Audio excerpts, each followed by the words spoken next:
ஆதி என்னும் பராபரையே அன்பான மனோன்மணியே ஜோதி எனும் பஞ்சகத்தாலே சொற்பெரிய கரிமுகனே தேர்தனிக்கும் கந்தவளை திருத்துகின்ற குருநாதர்களே 18 சித்தர்களே பண்பான பரமசிவமே ஓதியே ஜோதிடங்கள் உரைப்பதற்கு நாத விந்து வடிவாக நல்ல துணை ஆவீரே.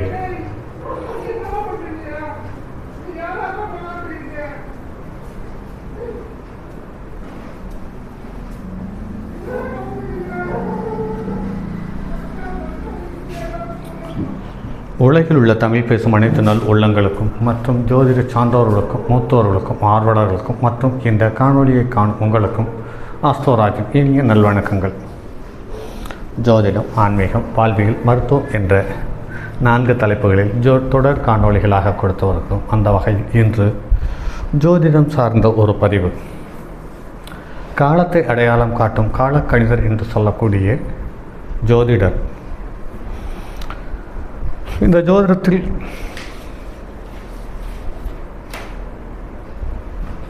வருமானத்தை மட்டும் கருத்தில் கொண்டு வாழக்கூடிய ஜோதிடர்கள், பரிகாரத்தை முழுமையாக கையில் எடுத்துக்கொண்டு பலன் சொல்லும் ஜோதிடர், அந்த பரிகாரத்தின் மூலம் பொருளாதாரத்தை சம்பாதிக்கும் ஜோதிடர், தாந்திரீக பரிகாரம் சம்பந்தப்பட்ட வகையில் ஜோதிடத்தை அணுகும் ஜோதிடர்கள் மற்றும் கௌரவம், மரியாதை, செல்வாக்கு இது எல்லாம் நிழல் போல இருப்பதை போல் சொல்லுவோம்.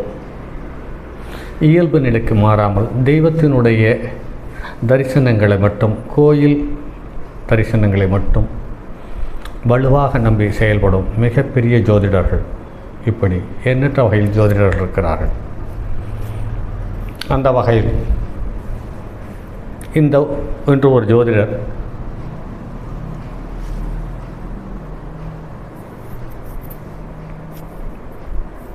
அவர் ஓரளவு தமிழ்நாடு முழுவதும் அடையாளம் தெரிந்த ஒரு ஜோதிடர். கிட்டத்தட்ட 20 வருடமாக இவர் ஜோதிடத் துறையில் பணியாற்றி கொண்டிருப்பார். அப்படிப்பட்ட ஜோதிடத்தை அடையாளம் காட்டக்கூடிய தன்மையுள்ள கிரகங்கள் எது என்பது சார்ந்த தகவலை இந்த ஜாதகத்தில் பார்ப்போம்.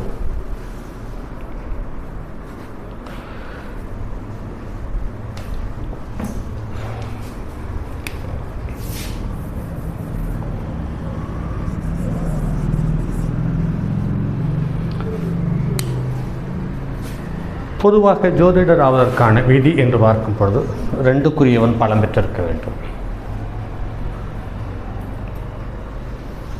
அடுத்து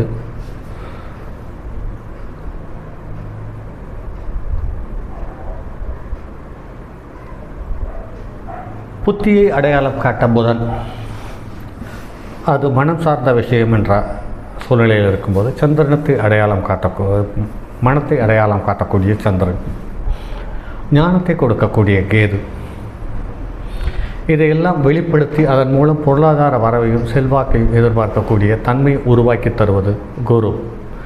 ஆக சந்திரன், புதன், கேது, குரு லக்னத்துக்கு 2க்குரியவன். ஆக இந்த 5 காரணிகள் சிறப்பாக அமையும் பட்சத்தில் அவர் ஆகச்சிறந்த ஜோதிடராக வலம் வருவார் என்பதில் மாற்று கருத்து இருக்க முடியாது.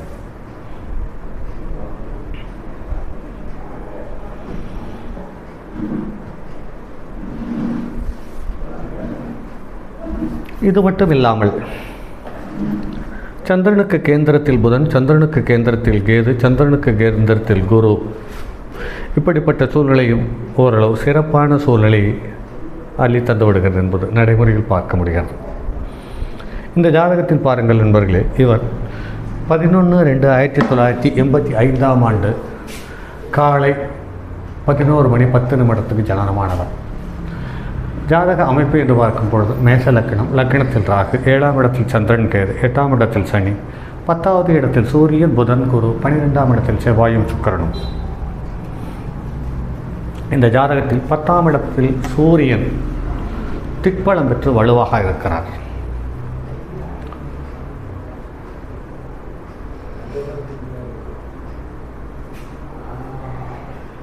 ரெண்டுக்குரியவன் உச்சம் பெற்று லக்னாதிபதியோடு சேர்ந்து 12இல் இருக்கிறார்.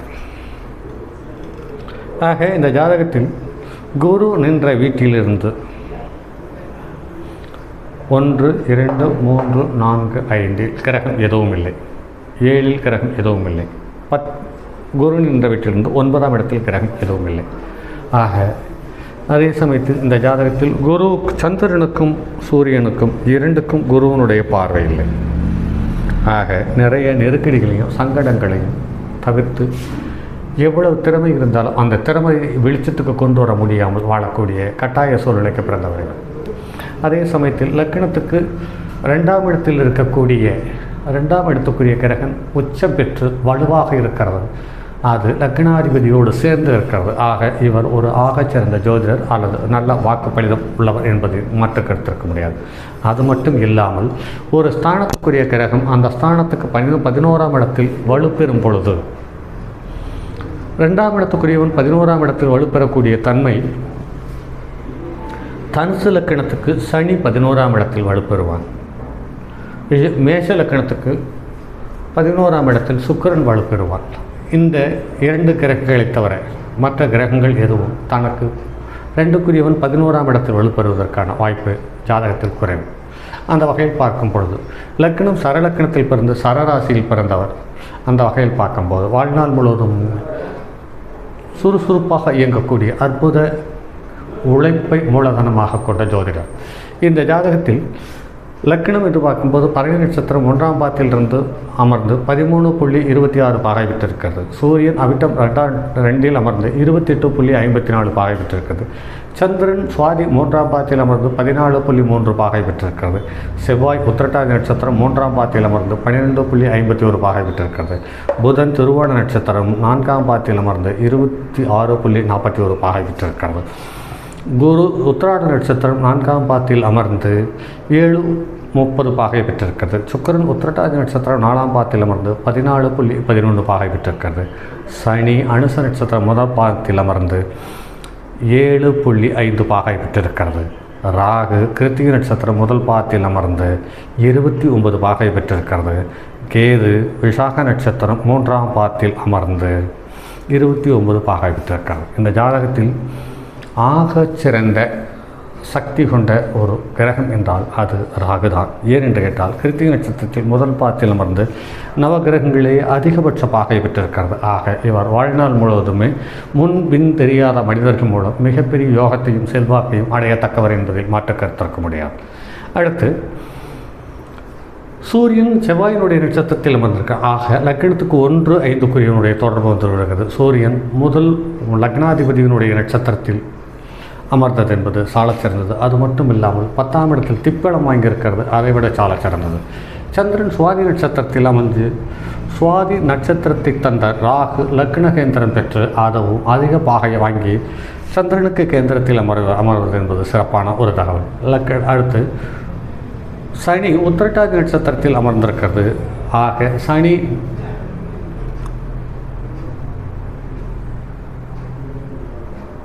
செவ்வாய் உத்திரட்டாதி நட்சத்திரத்தில் அமர்ந்திருக்கிறது. ஆனாலும் செவ்வாய்க்கும் சனிக்கும் ஒருத்தருக்கொருத்தர் திரிகோணத்தில் இருக்கிறது. சனியும் தன்னுடைய சுய நட்சத்திரத்திலிருந்து வலுவாக இருக்கிறது. ஆக செவ்வாயும் சனியும் ஒருவருக்கொருவர் திரிகோணத்தில் அமர்ந்து நீர் வீட்டில் அமர்ந்தது மேலும் பலத்தை அதிகப்படுத்துகிறது என்பது மாற்று கருத்திருக்க முடியாது. அடுத்தது புதன் மனம் சார்ந்த விஷயத்தை அடையாளம் காட்டக்கூடிய சந்திரனுடைய நட்சத்திரம் திருவோண நட்சத்திரத்தில் 4ஆம் பாதத்தில் அமர்ந்து தசம கேந்திரத்தில் அமர்ந்து வலுவான சூழ்நிலையை பார்த்திருக்கிறது.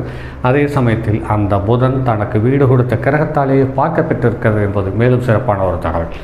அதே சமயத்தில் குரு உத்திராட நட்சத்திரம் 4ஆம் பாதத்தில் அமர்ந்து 7.31 பாகை பெற்றிருக்கிறது. ஆக இந்த குரு இங்கே நீச்சம் பெற்றிருக்கிறது என்பது சற்று பலகீனமான ஒரு தகவல். அதே சமயத்தில் 9க்குரிய நீச்சம் பெற்று இருப்பது என்பது பலகீனம் என்று பார்த்தாலும் கூட 2ஆம் இடத்தை குரு பார்க்கிறது. 2க்குரியவன் வலுவாக இருப்பதால் இவர் தந்தையினுடைய செல்வம் செல்வாக்கை எதிர்பார்த்து வாழாமல் தன்னுடைய சுய வருமானத்தில் சுய உழைப்பில் தரமான வருமானத்தை பார்ப்பதற்கான வாய்ப்பு இருக்கிறது. அதற்கு அடுத்தது சுக்கிரன் உத்திரட்டாதி 4ஆம் பாதத்தில் அமர்கிறது. ஆக சனியனுடைய நட்சத்திரத்தில் அமர்ந்து சனி தனக்கு திரிகோணத்தில் இருப்பது என்பது சாலச்சிறந்த ஒரு தகவல். சனி அனுச நட்சத்திரம் 1ஆம் பாதத்தில் அமர்ந்து அமர்ந்திருக்கிறது. சனி சுயசாரம் வாங்கி 10க்குரியவன் 10ஆம் இடத்தை பார்ப்பது என்பது இங்கு மேலும் கூடுதல் தகவல் என்பது மாற்றுக்கருத்தில்லை. ஆக இவருக்கு சனி திசை என்பது ஒரு லக்னத்துக்கு 8வது இடத்தில் இருக்கக்கூடிய திசையாக இருந்தாலுமே கூட இவருக்கு ஒரு அற்புதமான வளர்ச்சி யோகத்தையும் தருவதற்கான வாய்ப்பு இருக்கலாம்.